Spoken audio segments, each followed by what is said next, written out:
Today on The Big Story, after the London Bridge terror attack, security is now a key issue in Britain's upcoming election. It's hard to miss China's growing presence across Singapore. How much Chinese money is in Singapore's economy? Find out more. Tech company Dyson is assembling new research teams in Singapore, in line with the new move to its new headquarters here in 2021.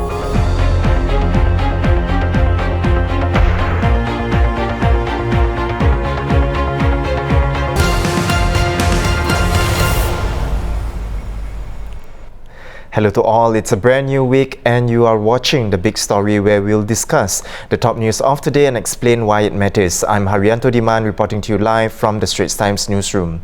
The London Bridge terror attack last Friday has sparked outrage, quickly becoming an election issue.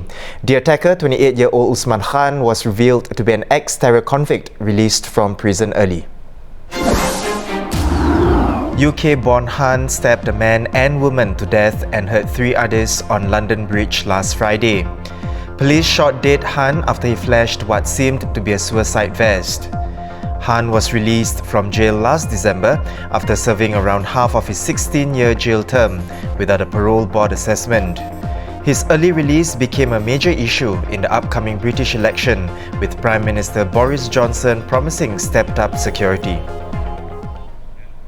To help us better understand this, we have Assistant Foreign Editor Eileen. Eileen, welcome. Thank you. Now, Eileen, it has, situation now in London. Tell us more about it, because there seems to be a lot of finger pointing as to who should be responsible for Han's early release.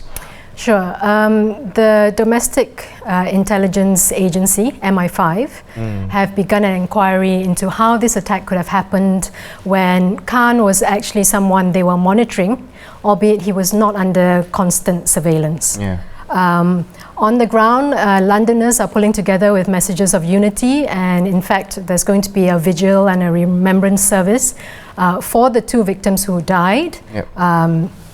Mr. Jack Merritt and Ms. Saskia Jones. But with the general election just in 10 days' time, understandably the country's security has become a political issue. And so now it's been politicized, right? Security has become a major issue for the UK election campaign. More on that, Eileen. Yeah, so Prime Minister Boris Johnson has basically said that the reason Khan was released early was because of lefty laws by the Labour government that were put in place in 2008 when they were in power. Mr. Johnson's Tory party has been in power since 2010. So, that's something that's relevant. We'll come back to that later on. So, basically, Mr. Johnson is saying there are now 74 convicted terrorist offenders who were released early under this law, and now these cases will then have to be relooked at to see whether they pose a threat to security. But Labour leader Jeremy Corbyn says that these attacks happen not just because you're not keeping people in prison long enough.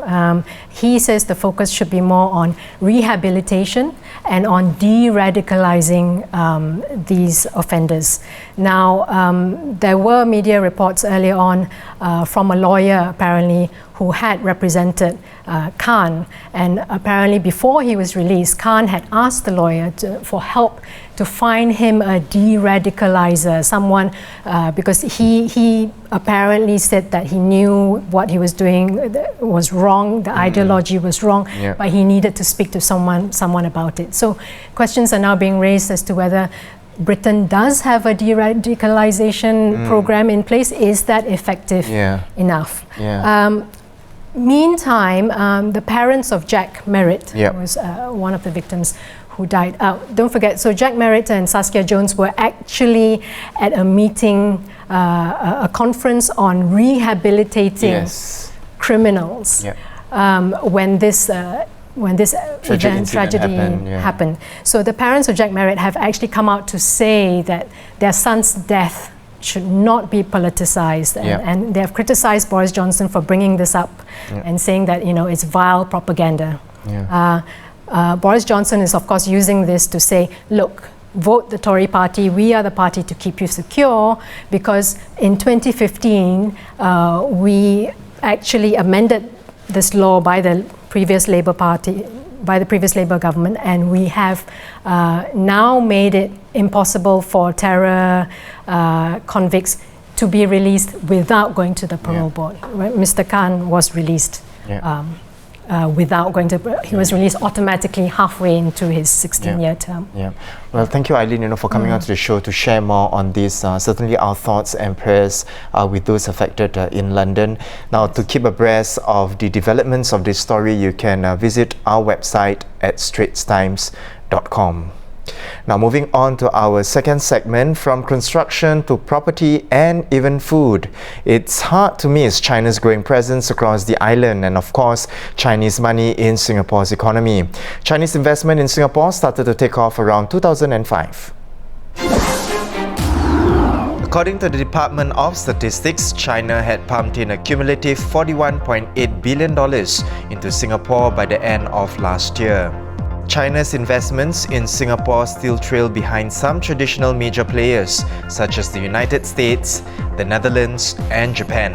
But China's importance as an investor in Singapore has grown, rising from the 27th largest investor in 2005 to 11th place last year. Now, to explain more on this, we have senior correspondent Tan Eileen. Welcome, Eileen. Hi. Now, Eileen, if you could start us off with this growing Chinese presence here, what does it mean for Singapore? Is it a good sign or is it a bad sign? What does it mean? Well, I think it's very obvious. With more Chinese money coming in, investment money coming in, new businesses open up, and there is a demand for jobs. So I think generally it is a very good thing. But however, just to throw in something interesting, I've actually observed comments on our Facebook page, including rather xenophobic comments. People fearing that somehow with the infusion of Chinese money and investments, that actually jobs are being taken away from Singaporeans. But I'd like to just open this up. Don't forget that in Singapore we do have very strict guidelines that for every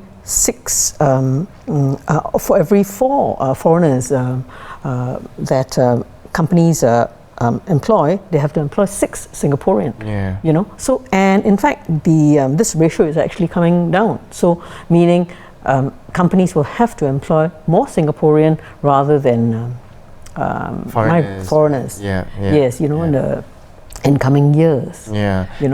And I think it's something that we can learn as well, right? Because in your story, apart from the business aspect of it, you also highlighted the Chinese presence also brings a slew of other social and cultural influences, business ethics as well, good business ethics that we can emulate. More on that.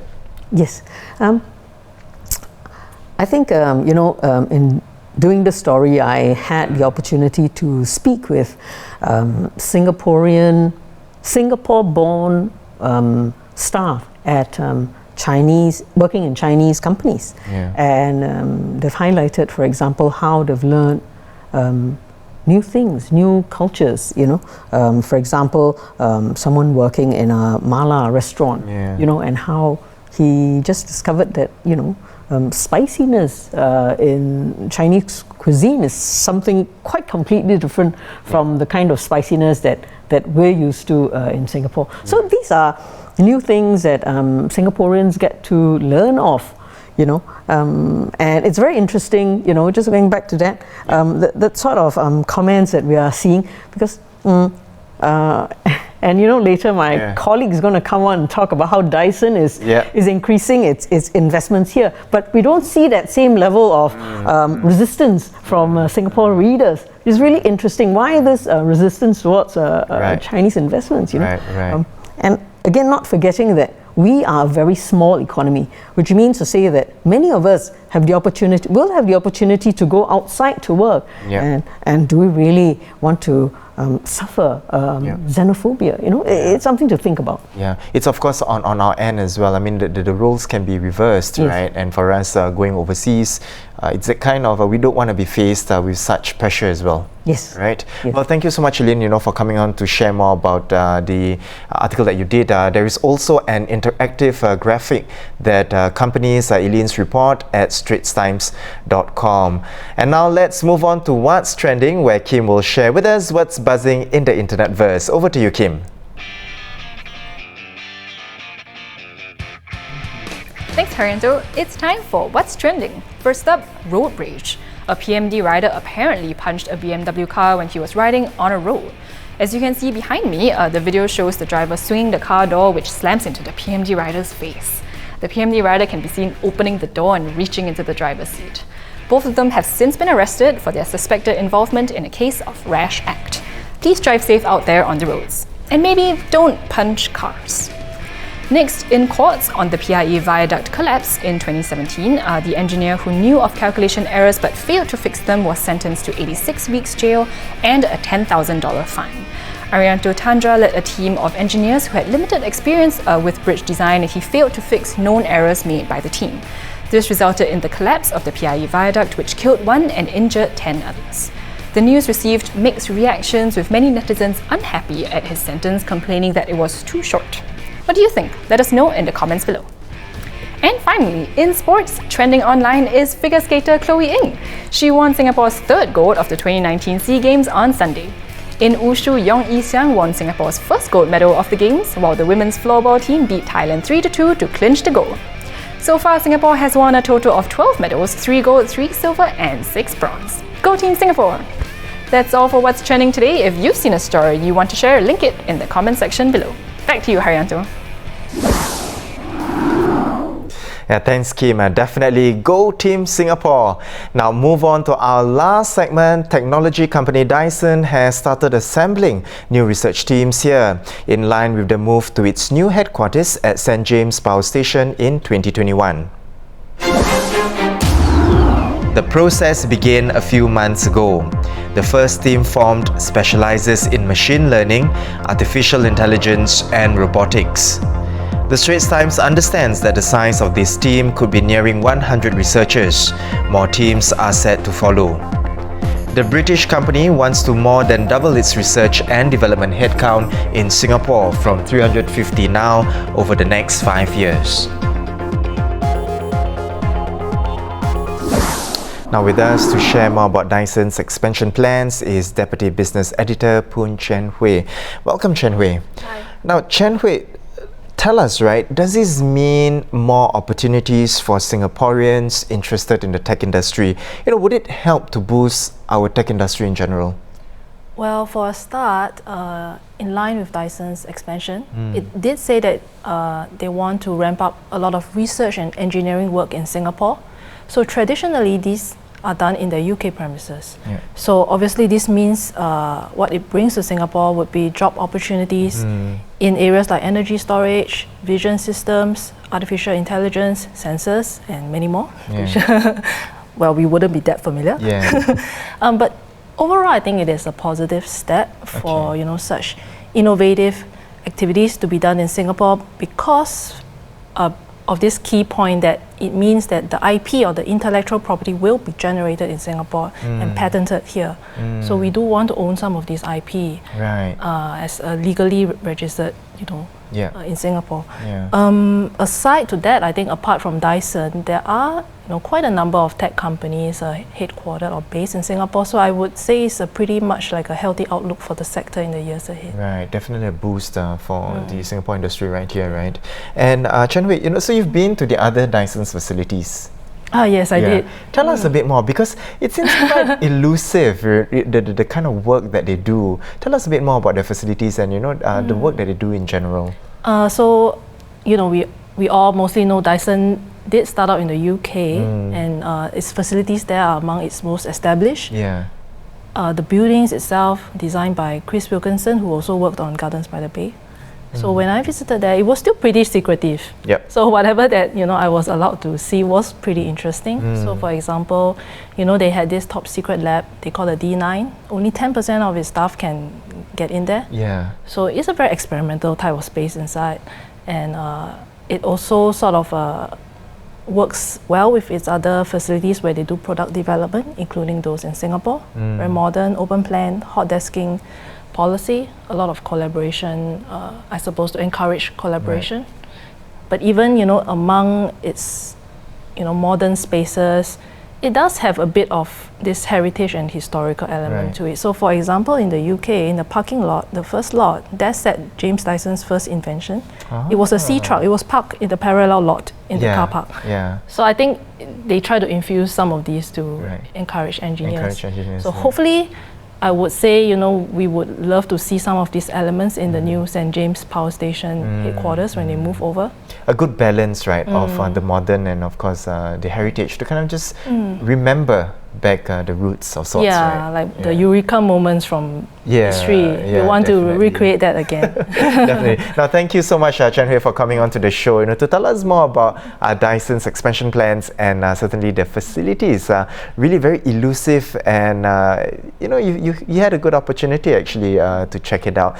Now, there you have it, the top stories for today. For more news and videos, of course, you can visit our website at straitstimes.com. Once again, I'm Haryanto Diman. Tune in tomorrow for more stories on A Big Story.